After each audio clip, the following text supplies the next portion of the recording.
Hello and welcome to Serial at Midnight. My name is Heath. This is our monthly look at every single release from Kino Lorber and Kino Lorber's partner labels. I know we've got Cohen Media in here. We got a Raro video title. We've got a Scorpion releasing title, I believe.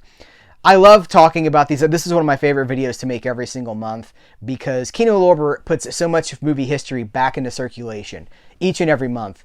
And cinema history is one of it's probably my biggest passion. That's why this channel exists, is because I want to share my love of the things that not everybody else is talking about. So much oxygen in the room is taken by a certain kind of movie. This is where my heart is, and that's why this is a match made in heaven for me. Thank you guys for watching this episode.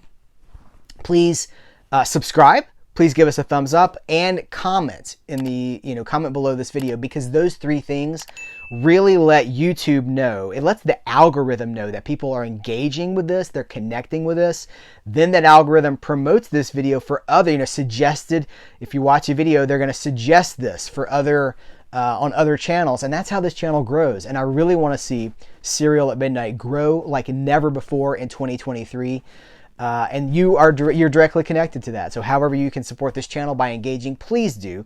All right, we got a lot of ground to cover, so let's dive right into it. We're going to kick it off with the 4K for The Taking of Pelham 1, 2, 3 on 4K. I love this movie. I did a full 4K movie review for this, so I'm not going to repeat too much of my... I would like you to watch that video. I'll link to it in the corner up here and in the description of this video. This is a movie that is really just phenomenal. It's such an influential film. There's a lot of movies even now that they don't exist if not for The Taking of Pelham 1, 2, 3. It's a quintessential 70s New York City movie. It really captures that specific place and time, that typical New York spirit. But it's also just really smart, really well character driven, and the 4K is great. The movie's never looked so good. We've got a healthy package of supplements here, and please do watch my full review for this. There's same artwork underneath the slipcover. Nobody's Fool with Paul Newman, another phenomenal movie. Paul Newman is I think he's one of our great actors, and the great actor of the 20th century and into the 21st century. Road to Perdition, which is based on a Max Allan Collins comic graphic novel. Paul Newman in that movie, it's almost like that's like his Unforgiven. That's like the last word on a career, looking back at all this stuff, where he becomes this veteran. But he's doing a lot of that veteran. This is sort of a statement on an older actor playing a character that is discovering redemption. I don't want to spoil the movie for you. We'll do a full review for this. How about that? I'll do a full review for this down the road. But this is one of those movies. One of the questions that I get asked, probably more than many other questions, is, "Hey Heath, what movies still need a Blu-ray? Not even a 4K." I know that a lot of the 4K elitists are like, "Yeah, when are we going to get that on 4K?" There's a lot of DVDs that have not yet made the transition to Blu-ray. A lot. It's changing. It's changed a lot in the last couple of years, but Nobody's Fool was one of those movies where I was like, when is this going to get the recognition that it deserves and get, these movies exist and then they fall off the radar and then nobody talks about them. The new generations come up and they are attracted to the sexy stuff. The Tarantinos, and, they may go back and see The Godfather or something like that, but there's so much just solid, great movies with great actors in them. Paul Newman, Jessica Tandy, Melanie Griffith. There is such a Bruce Willis. Bruce Willis is in this.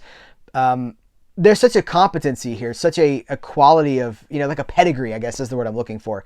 This movie is great. So I'm happy it's getting the 4K treatment. It does have some nice supplements on it as well. And we'll talk more about it soon.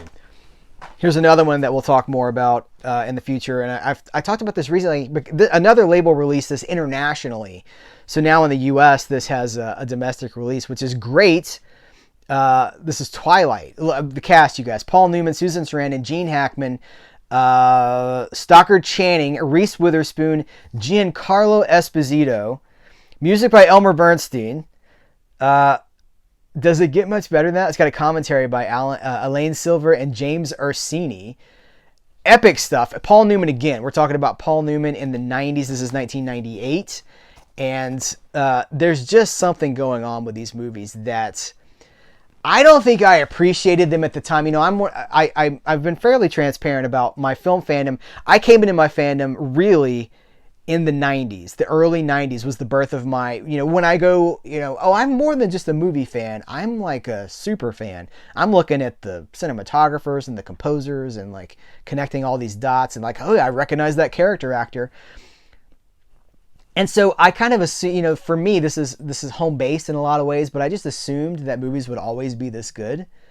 I don't feel like they are. I feel like we're losing the quality that exists here.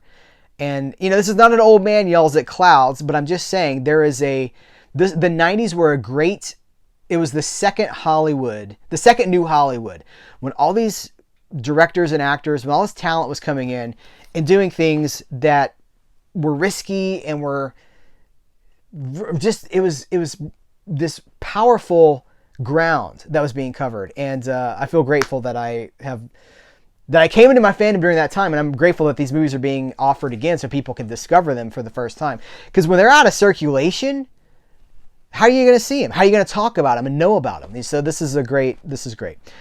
Girl on a Motorcycle. I have not seen this, and I'm really excited to discover it because it's Alain Delon and Marianne Faithfull in a 1968. By the way, there is alternate artwork here too. A 1968 film that really looks straight up my alley. This movie looks like it was made for me. And if you're younger, possibly, and you're watching this and you're like, who is Marianne Faithfull? Well, she was a singer and actress in the 60s and beyond. But younger generations are going to know her from the Metallica song, The Memory Remains. That song ends with like, la-da-da-da-da-da-da.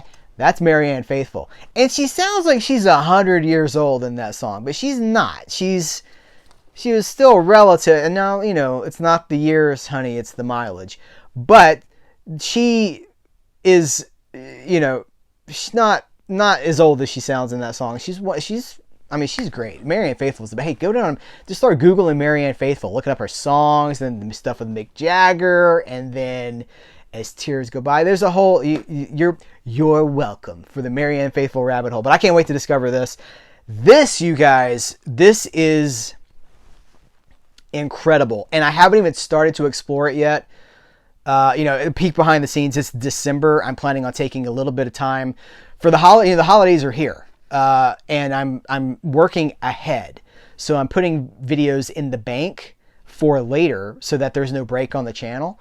And so this has just come in and I haven't really started to explore it yet, but you better believe that I will. This is a big deal for me. This is cinema's first Nasty Women, a Blu-ray box set from Kino Lorber, and it collects, I'm going to get the numbers right here. It's a 4-disc Blu-ray set, showcases more than 14 hours of rarely seen silent films about feminist protagonists, feminist protests, slapstick rebellion, suggestive gender play.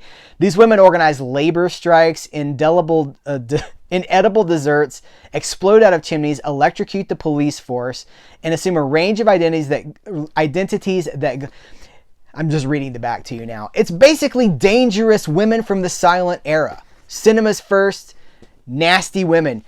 And I was looking for the number. It's 99 European and American silent films produced between 1898 and 1926.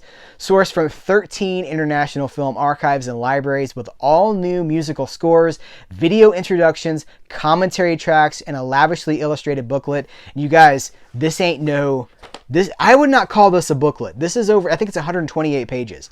This is just a book. And the thing that, as someone who's interested in movie history, the thing that bemuses me and sometimes frustrates me is people seem to think that every struggle that we're dealing with now, all the conversations that we're having about race and gender and identity and even like whatever, whether you agree with it, it doesn't matter what side you're on. The point is, it's not new. You know, I did a video with Vanessa Buttino where we said cancel culture is not new. And we talked about cancel culture from 100 years ago in the movies. We talked about Fatty Arbuckle getting canceled, like dying. It was within just a few years after he got canceled, basically. Everything that we are watching in the news, everything that we are seeing is an echo. It's a repeat of something that happened 100 years ago and probably happened 100 years before that. We are on a wheel. And so it's so fascinating to me to see how history repeats itself, how we keep having the same conversations, and things like this serve as a great reminder. And again, this is not, some people are going to be like, oh, I didn't know Heath got political. I'm not being political. I'm just talking about society and how we just, we keep repeating things. I don't care what side you're on. It doesn't matter. Like, that's not what this is about. This is just about people as people. We don't seem to really change. And I think our art reflects that. If we are ever going to learn, to change, to forge ahead, we have to remember the past. You know, I've got this video, one of my most watched, is the most watched video on this channel, is about Robert Johnson at the Crossroads. And I talk about where I think the actual crossroads were. And, you know, Robert Johnson in the 1930s, you know, his song about going to the crossroads. There's the legend that he sold the soul of the crossroads so he could learn to play guitar really well. And the thing that people comment on that video more than any other video is, yeah, but it's the 30s, cars. Like, there's no paved roads. There's no cars in Mississippi in the 1930s. Like, you guys, people have this very short view of history. So Mississippi's roads, the highways were paved well before the 1930s. Cars, of course, go back well before that. We forget our history. And so things like this are so powerful to remind us of our history. I'm just looking through the booklet here, and there's so many interesting things. I think this is all safe to show. Looking for maybe some particularly good pictures, or that's an interesting picture. History, man. You see, this is my passion for history coming through, because that's the thing that interests me more than anything else. Is like, wow, we just, history is forgotten and repeated and forgotten and repeated and forgotten and repeated over and over. So this is going to be a lot of fun. I'm expecting it to be challenging. I'm expecting it to be uncomfortable, funny, fun, all of the things. I think this is all of the things. And that's what movies are. Movies are not just, movies are not just popcorn entertainment. Movies are art, and they do tell us about ourselves. And so I can't think of any set that says that better than Cinema's First Nasty Women. I love the title. I love that this is kind of aggressive. I even love the cover art. Like, this is great. So here, I'm going to hold all this stuff up, and you can freeze that, and you can read it at your own leisure. Look at the special features here. Is this not the coolest? So, I'm sure we'll be talking more about this, but there's a lot of stuff to get through here. I wanted you to know about it as soon as possible. So we're talking about it in this episode. We'll be talking about it more. Here's another one that's really exciting for me. This is Maigret. See, with the French pronunciations. It's this, season 1. I believe there were 3 seasons and the others are coming. This is a BBC series. It's a French character, a BBC series. And it's the full season, 13 episodes. It's original black and white. I was going to say it's in French. It's not in French. It's in English because it's BBC. Anyway, so I think this is great. I did not see this coming. No, nobody expects the Spanish Inquisition. Nobody expects Maigret on Blu-ray from Kino Lorber. It's really took me by surprise when they announced it. Here's the booklet that comes with it as well. Can't get it open. All right. This is going to be a lot of fun. I'm really excited about this because I do love me. What years were this? 1960 to 1961. That's like right in my wheelhouse. That's right in my particular current area of interest, as is this 1965's The Hallelujah Trail. This is a sprawling Western. Guys, Burt Lancaster, Lee Remick, Pamela Tiffin, Jim Hutton, and John Sturgis is the... Hey, music by Elmer Bernstein again. We just talked about Elmer Bernstein. Donald Pleasance, Brian Keith, Martin Landau. Produced and directed by John Sturgis. It has a commentary by film historian Michael Schlesinger and author-screenwriter C. Courtney Joyner, my friend C. Courtney Joyner. So you know it's going to be good because he he's like me. He gets into the minutia and he loves the history of stuff and he really enjoys the research. He likes the deep dive. A conversation with C. Courtney Joyner. By the way, and there's multiple conversations here on YouTube between me and C. Courtney Joyner. And there will be more in the future. We got another one coming up in the new year. But it's just kind of like you point him at a topic and then you just go like, wow, he just knows so much. And he's not pulling from notes. I've watched the man. He's not pulling from notes. He's just, and then this, and then he'll sit and sometimes he'll think for a second, and then blah, blah. You just see the wheels turning. He knows so much. Thank goodness he writes some of this stuff down and that we have these commentaries. I think he's done about 200 commentaries at this point. So prolific.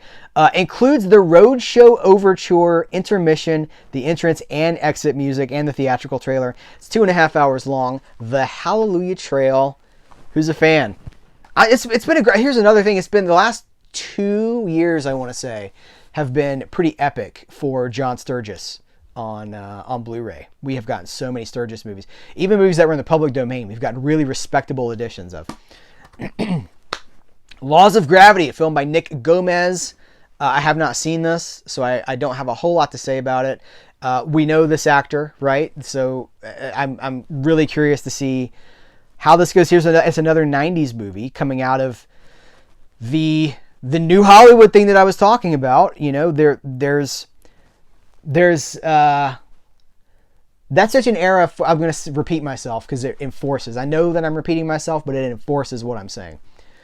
It was such an interesting time for risks and for unconventional voices and things that were not, things that were kind of unexpected, things that were breaking new ground, things that were personal, things that were character-based.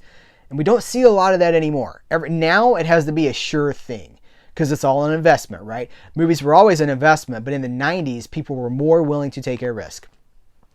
So we have an audio commentary by the writer and the director, moderated by Daniel Kramer, which is great.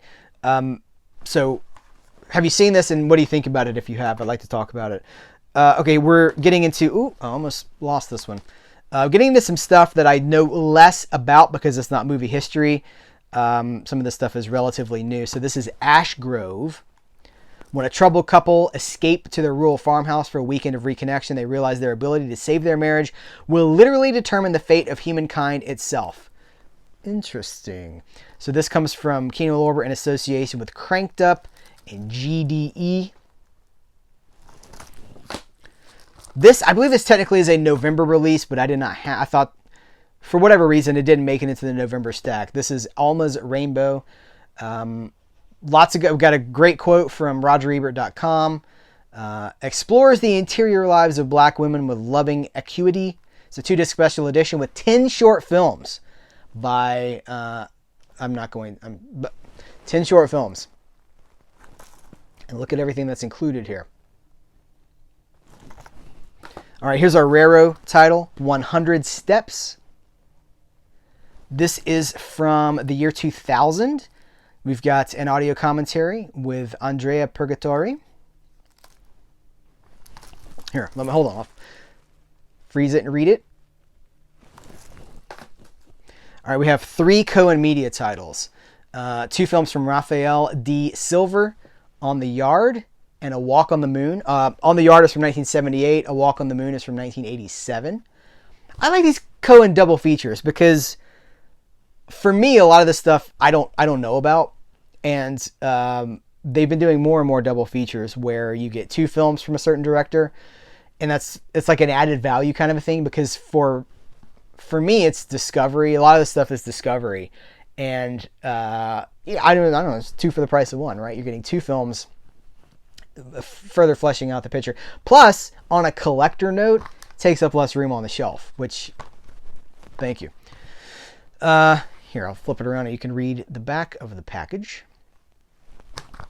Still with Cohen, A Fish in the Bathtub. It says it's a classic of American cinema, and I recognize Jerry Stiller and Mira. That's Ben Stiller's parents. Jerry Stiller, Frank Costanza from Seinfeld. It's the bro, or the man's ear. Anyway, Jerry Stiller. I think I saw both of them on. I want to say it was maybe the Ed Sullivan Show. on a rerun. Mark Ruffalo, Jane Addams, and Missy Yeager. I totally missed this movie the first time around. It's got a quote from Peter Bogdanovich on the back. And 1998. So probably what happened, I was seeing everything in 1998. Probably what happened is this was too indie for my multiplex, and so we just didn't get it. So I'll catch up with it now. And it's also, indie, like Blockbusters and places like that. By the 90s, by 98, Blockbuster had put most of my mom and pops out of business. So they didn't have a lot of the riskier movies. They would stock things they knew people were going to check out. And so I have no memory of that movie whatsoever even being, on the shelf. Last one from Cohen is The Ballad of the Sad Cafe. This is a Merchant Ivory movie. Merchant Ivory, it's not necessarily my thing, but I know it might be some. It's not like everything I cover here is just for me. So here's a better way to say this: Merchant Ivory fans, who out there is a Merchant Ivory fan? A painterly tableau vivant of the Deep South. Vanessa Redgrave is imperious and vibrating with passion, says Roger Ebert. Man, those are some lofty quotes. Vanessa Redgrave, Keith Carradine, and Rod Steiger. I mean, great cast. Who directed this? Directed by Simon Callow. We have a new audio commentary by Peter Tonguette. Cohen, I think in 2021 into 2022, Cohen is the label that I've most discovered things because they cast such a wide net. They're doing film noir, and not just American film noir, but also like French film noir and British noir. And they do, all kinds of different, like experimental films and like art house films. Wasn't it Cohen that, I'm way off on a rabbit hole. Well, didn't they put out, this is not the place for like, hey, you guys remember? So this is from Scorpion. This is Scorpion releasing Walk Proud, another movie I've never seen. It makes me think of Walk Hard, the Dewey Cox story, just that title. I will walk hard. So Walk Proud. I don't mean to belittle the movie. I'm really excited about it. It's Robbie Benson, the voice of the Beast from Beauty and the Beast. He was tough enough for the streets, but was he tough enough to leave them? It makes me think of, see, here I go off on another thing. Out in the Streets by, was it the Shangri-Las that sang that? And then Blondie covered it. It's about a guy raised on the streets, and then she loves him, and he's off the streets, but he's not himself anymore because he's not being true to who he is. You weren't expecting a Shangri-Las and Blondie reference or recommendation in this Kino Lorber video, were you? So this is Walk Proud. It's a new 2K master, new interview with actors Pepe Serna, Panchito Gomez, Irene Debari, and Luis Reyes. Very cool. And we're ending with some DVDs here. Anne Murray, Full Circle. I think these are always cool. There's always like documentaries that come out. Like this is, I just saw it. 91 minutes. It's a 2021 documentary. This is a Canadian artist from the 60s and 70s, becomes a global superstar, sold more than 55 albums. I don't know where these go. Where do these, I'm so grateful that these get released on disc by Kino Lorber because I don't know where you see that. Theoretically, some streaming service. I don't know.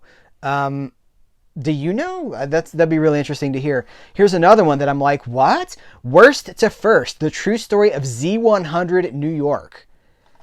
With Nile Rodgers, Joan Jett, John Bon Jovi, Debbie Gibson, and Taylor Dayne. It's the story of how this radio station went from... they've got more here. Nile Rodgers, Tony Orlando. Tony Orlando didn't make the back photo blurb. Bonus features deleted scenes, trailers, audio commentary by DJ Scott Shannon and director Mitchell Stewart. Radio history, super interested in that. And then here's, last but not least, this is a movie I'm probably not going to watch. I'm just going to be honest with you guys. Free Puppies. This is about the ups and downs. A true story about the heartbreak and heroism of dog rescue in America. It's a cause I believe in. I don't think I can watch this. I don't think I can do it. It's too heartbreaking. As an animal lover, I'm glad to know this is out there, but that might be too much for me. I'm just going to watch The Hallelujah Trail. Maybe I'll watch The Hallelujah Trail twice. But this is really interesting. And so if you guys are interested in Free Puppies, the story of dog rescue, big animal fans, this even has it had an endorsement somewhere on here.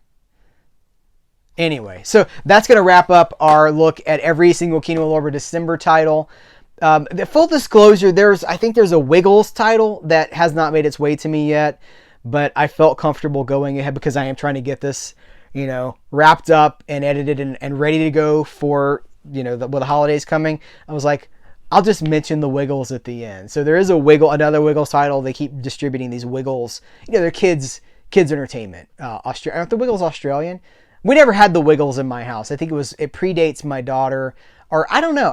Anyway, the Wiggles, I'm not really exposed to the Wiggles that much, so I don't know. But there's a Wiggles title that's hitting as well in December. So if you're a fan of the Wiggles, head over to KinoLorber.com and check it out. Guys, thank you so much for hanging out with me, watching this video, checking out all these new Kino Lorber titles. We talked about a lot of things. We covered a lot of ground. But the most important thing to me is that we talk about the movies. I would love to hear what you think about some of the things that we talked about. I love when I see people just geeking out in the comments. You can use YouTube comments for a lot of different things. I like to use them it's like hanging out with friends. You know what I mean? That's the joy for me, is when we can just like, hey, have you seen so-and-so? You might want to check it out. Or, oh, I liked this. Or people will be like, I saw that in the theater and there weren't a lot of people there, but I was really impressed. Like, that's the stuff that I love, is when we're all just hanging out talking about the stuff that we love. So thank you so much. What an incredible year. Kino Lorber in 2022 became, if they weren't already, just became an absolute titan. It's the year that I really started to work with them on this level, to like the interview with Frank Tarzi. You're not going to find a lot of YouTubers talking to Frank Tarzi. Super grateful for that. And there's exciting things to come. I'll just say that. Exciting things to come. Watch this space. Thank you so much. Take care until next time. I will catch you later.